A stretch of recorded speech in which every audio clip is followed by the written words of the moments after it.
And we're back once again with David Miscavige. I'm going to let you get to the point you want to get to, but I was astonished during the break you told me you had never heard that tape before. No, I've never heard that tape. L. Ron Hubbard tape. No, I'm not. I mean, it may exist there, but I haven't heard it. I mean, I don't know if you understand. There are 6,000 lectures by Mr. Hubbard.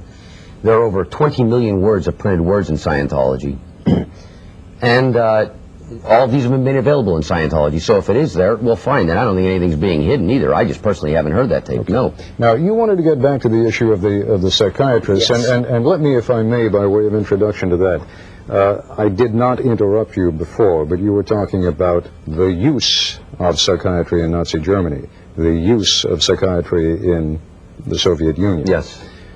I would argue, and I think most psychiatrists in this country would argue, that what we're talking about here was the misuse of psychiatry in both those countries. Well, okay, and if we're talking about the misuse, fine. In any event, I think any use that ends up killing people is a misuse, and I think that's a hell of a record to have.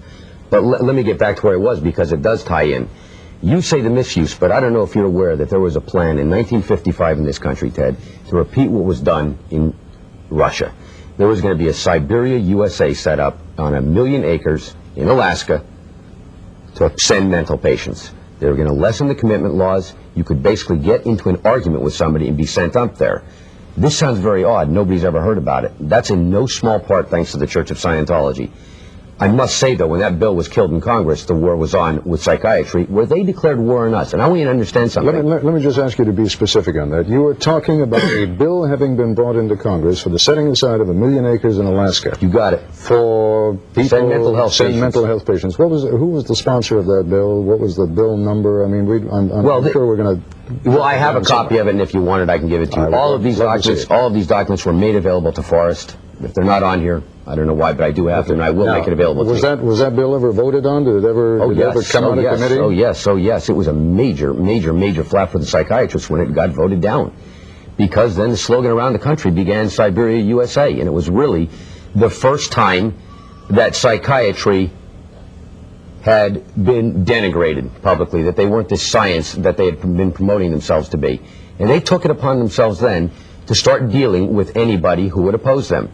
They definitely saw Dianetics and Scientology as opposing them, not only in terms of their brutal treatments, such as electric shock and prefrontal lobotomy, which are specific things that we're against, but also for the fact of the people that were going to Dianetics and Scientology and not there. They went to the Food and Drug Administration. They went to the American Medical Association. They arranged an informant to go into our headquarters here in Washington, D.C., and infiltrate the organization over the next 5 years. I have documents on this, too. They wanted to get somebody in the church to recommend medical treatment. Couldn't get them to do it. Walk in and say, I want to be cured medically. People wouldn't do it.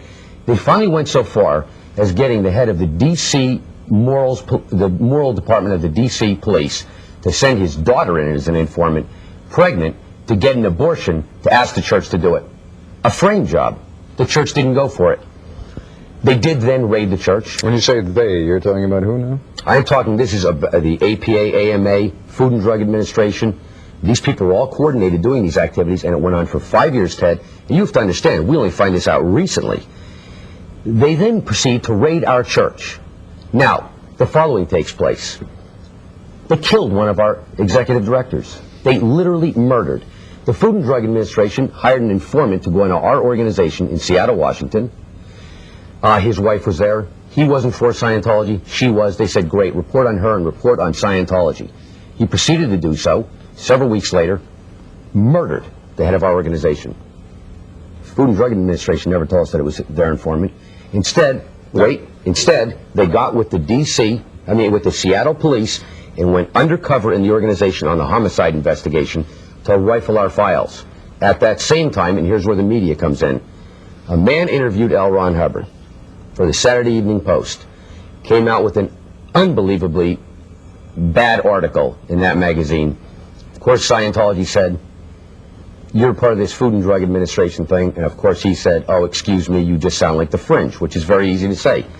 What do I find out 20 years later through the Freedom of Information Act?